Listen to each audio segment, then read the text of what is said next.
আবু বকর একদিন ডেকে ডেকে বলেন,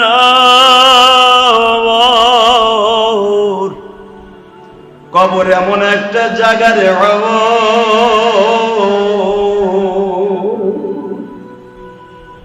কবরের মাটি এমন একটা মাটি রে,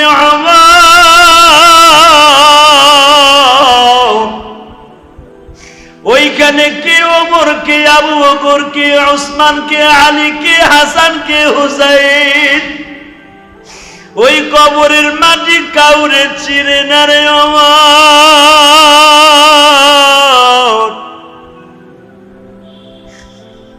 ওমর রে, তুই আর আমি জন্ম নিয়েছি প্রথম জানোয়ারের ঘরে। ওমর, তোমার বাবা এতই জানোয়ার ছিল খাত্তাব, তোমার বাবা জানোয়ারের মতো হয়ে মৃত্যুবরণ করছে। আমার বাবা যদিও ইন্তেকালের আগে কালেমা পড়ছে রে। ওমর, যদি আমার বাবা মা কালেমা না পড়তো, আমার মা বাবা কুত্তা বিলার চাইতে খারাপ হয়ে যাইত। ওমর কান্দে আর বলে, আবু বকর ভাই, বাবা মায়ের কথা মনে করে আমারে কাঁদাইও না। কিয়ামতের মাঠে যদি জিজ্ঞাসা করে, ওমর রে, তুমি পুরা কিশোরিয়া জান্নাতে যাও আর তোমার মা বাবা জাহান্নামের আগুনে দাউ দাউ করে জ্বলতাছে, আমি ওমর তোমার বাবা মার দিক দিয়ে আমি সবচাইতে পিছনে। এই কথা বলে আর ওমর কান্দে আর বলে, আবু বকর রে, আমি কত বড় হতভাগা, আমি সন্তান হইয়া আমার মা বাবারে বাঁচাইতে পারবো না। সঙ্গে সঙ্গে দুইজন কাঁদতে কাঁদতে আমার নবীর দপ্তরে হাজির হয়ে গেছে। নবীজি, আমি ওমর কত বড় বদবদ, আমি আমার মা বাবারে জাহান্নামের আগুনে জ্বলতে দেখবো, কিন্তু আমি তাদের বাঁচাইতে পারবো না। আমার বিশ্বনবী এই কথা শুনিয়ে কাঁদে আর বলে, ওমর রে, আমিও কিয়ামতের মাঠে কি করবো রে ওমর, আমার মা বাবাও তো আমার কাছে কালেমা পড়ে না। আল্লাহু আকবার বলতে হবে। ওমর রে, আমার মা বাবাও তো আমার কাছে কালেমা পড়ে নাই। তুমি তোমার মা বাবার দিক দিয়ে যেমনি করে নিজের ছোট মনে করো, আমি নবীও তো মাঝে মাঝে নিজের ছোট মনে হয়, কারণ আমার মা বাবা তো এখন উঠি আমার কাছে কালেমা পড়ে নাই। দুনিয়ার কত মা বাবা কালেমা পড়লো, আমার কাছে কোনো মা বাবা কোনোদিন আমার কাছে আমার মা বাবা এসে কালেমা পড়লো না। বাজান রে, আপনাদের জানা আছে আমার নবী সারাটা জীবন এই জন্য নিজের মা বাবার দিক দিয়ে ছোট মনে করতেন। হঠাৎ করে একদিন আমার নবী খয়বারের মাঠ থেকে আসছে, হঠাৎ করে দুইটা বৃদ্ধার বৃদ্ধ দুইজন আসিয়া বিশ্ব নবীর কাছে কালেমা পড়ে মুসলমান হয়ে গেছে। নবী তাদের হাত ধরিয়া বলে, মা গো, আপনার কত বয়স হইতে পারে? কয় 79। বাবা, আপনার বয়স কত? কয় 89। বিশ্ব নবী বলে, 79 আর 89? আহারে, আমার মা দুঃখিনী যদি বেঁচে থাকতো, আমার মাও তো আপনার মতো বয়স হইতো। কারণ নবীর মা নবীর চাইতে মাত্র বাজান 14 বছরের বড়। আল্লাহু আকবার বলো। নবীর মা নবীর চাইতে মাত্র 14 বছরের বড়। ওই মহিলা যখন বললেন আমার বয়স 79, তখন আমার নবীর বয়স 60-এর কাছাকাছি। নবী মনে মনে কয়, আমার মা বাইসে থাকলেও তো আপনার মতো বয়স হইতো। আপনার যেরকম দুই একটা চুল পাকছে, নবীর যুগে বাবা মানুষের চুল দাড়ি বেশি সাদা হইতো না। আমাদের যেরকম ভাবে একটা দাড়ি মোছো কাঁচা থাকে না, নবীর যুগে নবীর সাহাবীদের মধ্যে নবীর মাত্র 3 থেকে 4টা দাড়ি পাকছে। সুবহানাল্লাহ বলেন না? আবু বকরের 7 থেকে 8টা দাড়ি পাকছে, এই অবস্থা মৃত্যুবরণ করছে। হযরত ওমরের পুরা বডি দিয়ে 21টা চুল পাকছে। হযরত আলীর মাত্র 27 থেকে 29টা পাকছে। হোসেন রাদিয়াল্লাহু তাআলাকে যখন শহীদ করা হয় 61 বছর বয়সে, হযরত হুসাইনকে তখন যখন শহীদ করে, তখন তার মাত্র 13 থেকে 14টা দাড়ি মোছ পাকছে। হিসাব করেন আপনি। এগুলো আমি কিন্তু মুতাআলা ছাড়া বানায় বলি না, কারণ এইগুলো মিডিয়ার সামনে বলতাছি মিয়া। আপনি ভাবতে পারেন আমি মুখস্থ বলি না। এখনো যতটুকু রিসার্চ করি, যতটুকু লেখাপড়া করে ওয়াজ করি, ছাত্র জীবনে যদি এতটুকু লেখাপড়া করতাম আরো ভালো রেজাল্ট করে মৌলানা হইতাম। কেন এখন কথা বলি খুব হিসাব নিকাশ করে বলতে হয়, মিডিয়ার যুগ, কথা কোনটা উল্টা বলে ফেলবার আমার মা বোন শুদ্ধা ধুয়ে ফেলাইবে। আর মাসলা কোনোদিন উল্টা পাল্টা বলা যাবে না, এটা মনে রাখবেন। এই মুসলমানের সন্তান, আপনার আমার দাড়ি 60 বছর বয়সে সব সাদা হয়ে যায়, তাই না ভাই? আর তাদের 60 বছর 70 বছর 63 বছর বয়সে 13-14টা করে পাকছে। বাজানরে ভালো করে বোঝার চেষ্টা করেন, বুঝাবার জন্য বলছি, আর কিচ্ছু নয়। হযরত ওমর বলতেছে, ভাই আবু বকর রে, বিশ্ব নবী খায়বারের মাঠ থেকে আসছে, ওই বৃদ্ধ কালেমা পড়ছে, নবী এখন কান্দে। আপনাদের মতো যদি আমার মা বাবা কোনোদিন আমার হাতে কালেমা পড়তো, আমার চাইতে বেশি খুশি দুনিয়ায় কেউ হইতো না। নবী এমন কান্দাছে মসজিদে নববীর ভিতরে বইয়া সেজদায় পড়ে। নবীর জীবনে মসজিদে নববীতে ভাতের ডেকসি যেরকম ভাবে ভাত উতলাইলে ফস ফস করে আওয়াজ হয়, নবীর বুকের মধ্যে বুখারীতে আসছে এইরকম আওয়াজ হইতেছে। মা আয়েশা থেকে হাদিস কানে বর্ণিত, মা আয়েশা বলেন, আমার জীবনে কোনোদিন সেজদায় পড়ে এইভাবে নবীর গুলশাবের মতো শুষাইয়া ছোট বাচ্চার মতো গুনগুন করে কাঁদতে আমি কোনোদিন দেখি। আমার মন বলতেছে, যদি আবু হুরায়রা নবীর সামনে না থাকতো, আমি আয়েশা দৌড়াইয়া যাই আমার নবীর বুকের মধ্যে নিয়ে চুমা দিয়া বলতাম, আপনার সব দুঃখ আমারে দেন, আমার জীবনের সব সুখ আপনি লইয়া লন, আপনার দুঃখ আমার চাপায় দেন। বলেন আপনার এত কি দুঃখ, কি দরকার? কিন্তু আমি তো দেখতেছি মসজিদে নববীতে ভরা সাহাবীরা, আমি যাবো কেমনে? আমি আয়েশা অপেক্ষায় ছিলাম, নবী হয়তো এই সেজদা থেকে মাথা উঠাই আমার ঘরে আসবে। আমি আয়েশা মাঝে মাঝে জানালার কাপড়টা সরাই, আবার দেখি নবী তুলছে কিনা মাথা। এরকম ঘন্টার পর ঘন্টা নবী কাঁদতাছে, সাহাবীরাও গুনগুন করে নামাজের মধ্যে কাঁদতাছে।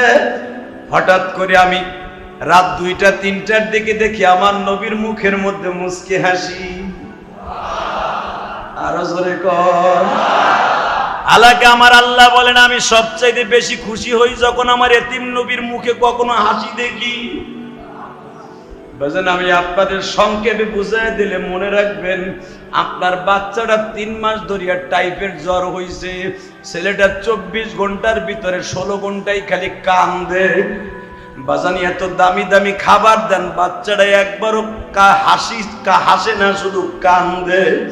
হঠাৎ করে যদি দেখেন ঔষধে আল্লাহ কাজ করে দিছে, সকালবেলা উঠাই দেখতেছেন বাচ্চাটা মা বাপ বলিয়া মুস্কি মুস্কি হাসে, বাবার মুখের দিকে তাকায় হাসে, দেখবেন ওই হাসিটা যে বাবার অন্তরের ভিতরে বাবা কত আনন্দ। ঠিক এত আনন্দ বাবার অন্তরের মধ্যে যেটা বোঝানো যাবে না। যদি আপনার লাইফে কোনোদিন এমন স্মৃতি হয়ে থাকে, আপনার মনে পড়ে যায়, ছেলেটার ওই হাসিটা দেখে বাবা বুকের মধ্যে নিয়ে চুমা দেয়, বলে বাবা একটু ভালো লাগতেছে। আমার আল্লাহ বলে, ছোট বাচ্চা যেমনি করে বাবার বুকের মধ্যে আদর পায়, আমার কোন গুনাহগার বান্দা যখন চোখের পানি ফেলায় আমি আল্লাহরে ডাক দেয়, গো বান্দা,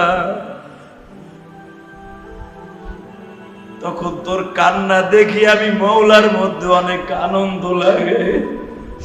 আর আমার আনন্দ দেখিয়া ফেরেশতারাও কান্দে আর বলে, মালিক তোমার এই গুনাহগারের কান্না থেকে তুমি হাসো। আল্লাহ হাসিটা যে কত ভালো লাগে বোঝানো যায় না। ঠিক আমার আল্লাহ বলে, ও ফেরেশতারা, আমার নবীর কান্নার চাইতে যদি কখনো আমার নবীর মুখের মধ্যে হাসি দেখি, আমি আল্লাহর কাছে কত আনন্দ লাগে তোমাদের বুঝাইতে পারুম না। ঠিক মা আয়েশা যখন দেখলেন নবী এখন হাসতাছে, আমার আল্লাহর কাছে যেমনি ভালো লাগতাছে, আয়েশার কাছেও ভালো লাগতাছে। মা আয়েশার রুমের মধ্যে নবী মুস্কি মুস্কি হেসে হেসে ঢুকলেন। আয়েশা একটা দৌড় দিয়ে নবীর মাথাটা, নবীর বুকের উপরে মাথাটা রেখে বারবার বলতেছে, আমার আদরের নবী, আমার কলিজার নবী, দেখলাম আপনারে কাঁদতে, আবার দেখলাম 1-1.5 ঘন্টা পরে আপনারে হাসতে। আমার নবী আয়েশার কপালে হাত রেখে চুমা দিয়া বলে, আয়েশা রে, আমার জীবনের সবচাইতে আজকে সৌভাগ্য একটা কাজ হয়ে গেছে। কি কাজ হয়েছে? রব্বে কারিম আমার সেজদার মধ্যে আমার মা বাবারে মসজিদে নববীতে হাজির করে দিয়েছে। এই জোরে জোরে জোরে জোরে। আয়েশা বলেন, নবীজি আপনি আমার একটু ডাক দিলেন না? আয়েশা, প্রেমের মধ্যে ডাক দেয়া যায় না, আশেক মাসুকের খেলার মধ্যে ডাক দেয়া যায় না। এত বছর পরে মারে পাই আমি আনন্দে আত্মহারা হয়ে গেছিলাম রে আয়েশা।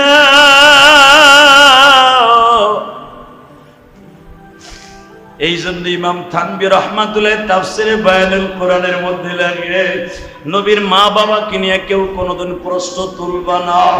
নবীর মা বাবাকে আল্লাহর নবী কালেমা পড়ে মুসলমান বানাইছে।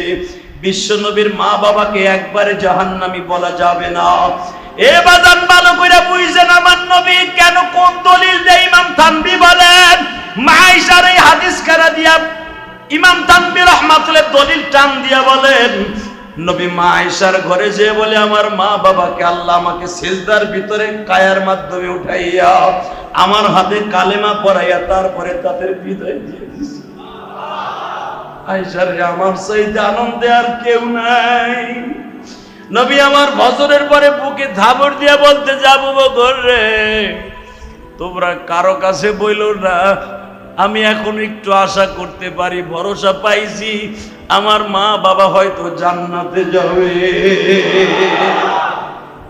নবী 100% বলে নাই আমার মা বাবা জান্নাতে যাবে, আবার বলেও নাই আমার মা বাবা জাহান্নামে যাবে। নবী এই কথা বলেছে আবু বকরের সামনে, হয়তো আমার মা বাবা আজকে থেকে জান্নাতের একটা দাবি করতে পারি। আরো জোরে বলতে পারলেন না? নবী সিজদার মধ্যে খালি কাঁদছে আর বলছে, আল্লাহ আজকে খায়বার থেকে আসার পরে বিদ্যা বৃদ্ধ কালেমা পড়লো, আমার মা বাবাকে তুমি উঠাইয়া কালেমা পড়াইতে পারো না। হয়তো আবু বকর আমার আল্লাহর মায়া লেগে গেছে, সিজদার ভিতরে আমার সাথে কাশপ হয়ে গেছে। বাবা মারে আমি দেখছি তাদের কালেমা পড়াইছি, আমি আশা করতে পারি হয়তো ইনশাআল্লাহ আমার বাবা মা জান্নাতে যেতে পারে। বাজান ওমর যখন এই হাদিস কানা শুনলেন, ওমর শুধু মসজিদে নববীর খুঁটির মধ্যে বয়ে বয়ে কান্দে। এই হাদিসের দ্বারা বোঝা যায় ওমর তার মা বাবার কাপড় অবস্থায় মৃত্যুবরণ হয়েছে, তারপরেও কিন্তু সন্তান কান্দে। আর আমি মুসলমানের ঘরে জন্ম নিছি, আমার মায়ের জন্য একবারও চোখে পানি আসে না, আমার বাবার জন্য একবারও পানি আসে না।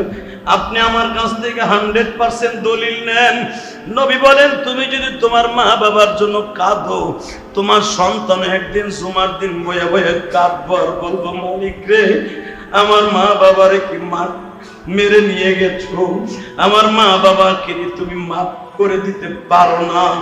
তোমার সন্তান যেদিন মসজিদে বসে বাবা বাবা বলে কাঁদবে, চোখের পানিগুলোই কণ্ঠা বেয়ে বেয়ে চোখের পাপড়ি ভিজে যাবে। আমি মালিক তোমার চোখের পাপড়ির পানিগুলো রুমাইল দিয়ে মুছায় বলবো, আর কাঁদলিস না, আমি তোর মা বাবারে মাফ করছি, তুই জানোস না। বাজান আমার জীবনের কথা আমি বলি, নবীর সাথে মিলে কিনা? আমার বিশ্ব নবী 6 বছর বয়সে বাপ মা হারাইছে, বাপরে তো জীবনেও দেখে নাই। মার 6 বছর বয়সে হারানোর পরের থেকেই নবী কান্না শুরু করছে। নবীর যখন 60 বছরের কাছাকাছি বয়স, তখন মা বাবার স্বপ্নের মাধ্যমে কালেমা পড়াইলো। বাজান রে, আপনার বাবা মা মারা গেছে 10 বছর, 20 বছর, 30 বছর। এমন লোক এখানে আছে স্টুডেন্ট লাইফে বাবারে হারাইছে, মায়ের চেহারাটা মনেও নাই গো। কত পরের বাসায় কাম করছেন, কত পরের ফ্যাক্টরিতে কাম করে করে আজকে লাইফটা এত সুন্দর। কত কাগজের ফ্যাক্টরিতে চাকরি করছেন, কত ঝুট মিলে চাকরি করছেন, কত ঝুট ব্যবসায়ীদের দোকানে থাকিয়া থাকিয়া। বাজার গতকালকে একটা ছেলের কথা শুনি আমার চোখে পানি আয়া পড়ছে। বলে, হুজুর আমি কারখানায় চাকরি করি, জুটের ব্যবসা করি, আমার মা। হুজুর আমি গরিবের সন্তান, আমার বাবা নাই, আমার মা বাসায় কাম করে। আমার মালিক আমার দোকানে তালা মাইরা তুইয়া চলিয়া যায়, বাহির দিয়া তালা মাইরা যখন ধুয়ে যায়, মাঝে মাঝে পানির পিপাসা লাগে, রাত্রে ক্ষুধা লাগে। হুজুর পানির যন্ত্রণায় মনে হয় কত কষ্ট হয়, এই জন্য মসজিদ থেকে বোতল ভরিয়া পানি আইনে রাইখে দেই হুজুর দোকানের ভিতরে। হুজুর তখন রাত যখন 2টা-3টা বাজে এত ক্ষুধা লাগে, সারাদিন তো ভালো খাবার পাই নাই, রাত 2টার সময় অনেক ক্ষুধা লাগে, তখন ক্ষুধার যন্ত্রণায় ছটফট করি আর ঘুম আসে না। বাজে এমন এমন একটা জিন্দিগি আপনার আমারও গেছে গো বাবা। ছোট্টকালে বাবা মরিয়া গেছে, ছাত্র জীবনে ভালো খাওয়ানো ঠিক মতো খাইতে পারেন নাই, হোস্টেলে থেকে লেখাপড়া করছেন। আহারে বড় লোকের ছেলেরা কত দামি দামি জিনিস খাইছে, কত দামি দামি শার্ট গায়ে দিছে, আপনি চাইয়ে চাইয়ে দেখছেন আর আফসোস করছেন। এখন কত দামি দামি জামা পরিধান করেন, কত দামি মোবাইল ব্যবহার করেন, কত দামি গাড়িতে চড়েন, তখন ছাত্র জীবনের কথা মনে পড়িয়া তখন চোখে পানি আসে। আমি ইলিয়াসুর রহমান জিহাদিও মাঝে মাঝে বালিশ মাথায় দিয়া ভাবি আর বলি, মালিক রে আমারও তো একটা জিন্দিগি এরকম গেছে। ওই জুট, যেই ছেলেটা জুটের দোকানে চাকরি করে, ওই ছেলেটা যখন আমারে বলে হুজুর রাত 2টা-3টার সময় আমার অনেক ক্ষুধা লাগে, পানি খাইলে পেটের মধ্যে মোচড় মারে, হুজুর প্রস্রাব আসলে তো দোকানে খুলতে পারি না, দোকানের শাটার তো লাগাই দিয়ে গেছে মালিক। তখন আমার মনে পড়ে গেল, আরে এই ছেলেটা যদি কোনো একদিন টাকার মালিক হয়, ও শুধু মনে করবে আর বলবে, আরে আমি কত ছোট্ট কালে বাপ হারাইয়া কত কষ্ট করে মানুষ হয়েছি।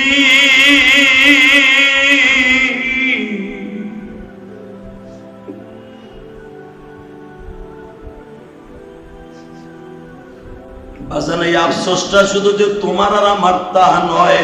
আমার বিশ্ব নবী 6 বছর বয়সে মা হারাইয়া 8 বছর বয়সে চাচার বাড়ি বড় হয়েছে, চাচার বাড়ির থেকে বাদান 25 বছর বয়সে শ্বশুর বাড়ি চলিয়া গেছে। শ্বশুর বাড়ির থেকে নবুয়ত প্রাপ্তি হইবার পরে নবী আমার যখন অর্থের মালিক হয়ে গেলেন, আমার নবী তখন সিজদায় বসে কাঁদতেন আর বলতেন, মালিক রে আমি মুহাম্মদ মুয়াক্কার কত ওলিতে ঘুরতাম, কত মেলায় যাইতাম, কত ছেলেরা বাবার কোলে বসিয়া বাপ বাপ বলে বাবার কাছ থেকে কত জিনিসের আবদার করত। আমি বিশ্বনবী আজকে নবুয়ত প্রাপ্তির পরে আমার কোনো জিনিসের অভাব নাই, কিন্তু আমি নবীর একটা জিন্দেগি ছিল, আমার পকেটে কোনো পয়সা ছিল না, পয়সার দরকার হলে চাচার কাছ থেকে চাইয়া নিতাম, চাচা যখন ছিল না দাদার কাছ থেকে চাইয়া নিতাম, যখন চাচাও নাই দাদাও নাই তখন স্ত্রীর কাছ থেকে চাইয়া নিতাম। আল্লাহু আকবার জোরে বলো।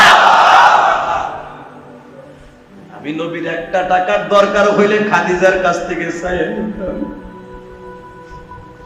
নবীর জিন্দেগি যদি এরকম হয়, তোমার আমার জিন্দেগিও তো আলাদা নয় গো বাবা।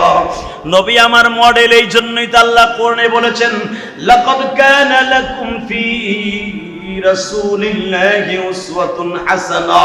তোমার নবীর গোটা জিন্দেগিটাই তোমার জন্য মডেল। আল্লাহু আকবার জোরে বলতে হবে। তোমার নবীর গোটা জিন্দেগিটাই তোমার জন্য মডেল। কারণ নবী আমার স্বামী ছিল, নবী আমার প্রেসিডেন্ট ছিল, নবী আমার গরিব ছিল, নবী আমার বাবার কামাই খায় নাই, নবী আমার সারাটা জীবন বালে খাওয়ার আগ পর্যন্ত পরের বাসায় খাইছে। এ গরিব ভাইরা আফসোস করে লাভ নাই, তোমার নবী তোমার মডেল। আল্লাহু আকবার বলতে পারো না? মনে মনে ভাবতাছো পরের দোকানে চাকরি করি, হোস্টেলে থেকে লেখাপড়া করি, মনে হয় আমার মতো অসহায় আর কেউ ছিল না। না রে ভাই, তোমার নবীর মতো অসহায় আর কেউ ছিল না। চাচা যতই আদর করুক বাবার মতো না, চাচি যতই মায়ের আদর দিক মার মতো না। কথা বলেন না কেন? আমার নবী বাবার আদর জীবনও পায় নাই, জীবনও বাবার আদর পায় নাই। চাচারা বাবার চাইতে আদর কম দেয় নাই, কিন্তু নবীর বাবার যে আদরের যে তৃপ্তি অতৃপ্তি এই বাম পাশের পাজরে হাড্ডির মধ্যে রয়ে গেছে। চাচিরা এত আদর করছে, একটা মিনিটের জন্য নবীরে ঠান্ডা মাটিতে শোয় নাই চাষিরা। নবীর দাদি কোনদিন নবীরে 6 বছর বয়স থেকে ঠান্ডা মাটিতে নামায় নাই। আরে খাটের থেকে নামাইতো, হাত জোর করে নামাইতো নবীরে, এত আদর করত। তারপরও যে মায়ের আদরের যে অপূর্ণতা নবীর বাম পাশের হাড্ডির মধ্যে রয়ে গেছে। এই জন্যই তো নবীর কাছে যদি কোনো এতিম আয়া বলতো আনা এতিম, আনা মিসকিন, নবী তার জন্য জীবনটা দিতে পারলে দিয়ে দিতেন। কারণ নবী বলতেন, তুই বলছেন আনা এতিম, আমি এতিম, আনাও এতিম, আও মিসকিন, আও গরিব। আল্লাহ যতদিন আমারে বাঁচায় রাখবা, গরিবদের মতো রাখবা, আমি যেন গরিবের দরদ বুঝতে পারি। ও আমতিনি মিসকিনা, আমার যখন মৃত্যু দিবা গরিব অবস্থায় দিবা, আমার ঘরে যেন বাতি জ্বালাবার মতো তৈল না থাকে। ঠিক তাই রয়েছে। মা আয়েশা বলেন 2.5 মাস আগের থেকে, নবীর ইন্তেকালের 2.5 মাস আগের থেকে আমাকে ঘরে সন্ধ্যার বাতি দিমু এতটুকু তেলা ছিল না। হাড়ি তো জ্বলা দূরের কথা, খাবার তো দূরের কথা। 2.5 মাস আগের থেকে আমার নবী সেই তাবুকের মাঠ থেকে আসার পরে, বিদায় হজের পরের থেকে নিয়ে বিশ্ব নবীর ঘরে আর বাতি জ্বলে নাই গো বাবা। নবীর দোয়া কবুল হয়ে গেছে। ও আমতিনি মিসকিনা, আল্লাহ বলে গরিব অবস্থা মৃত্যু দিবা।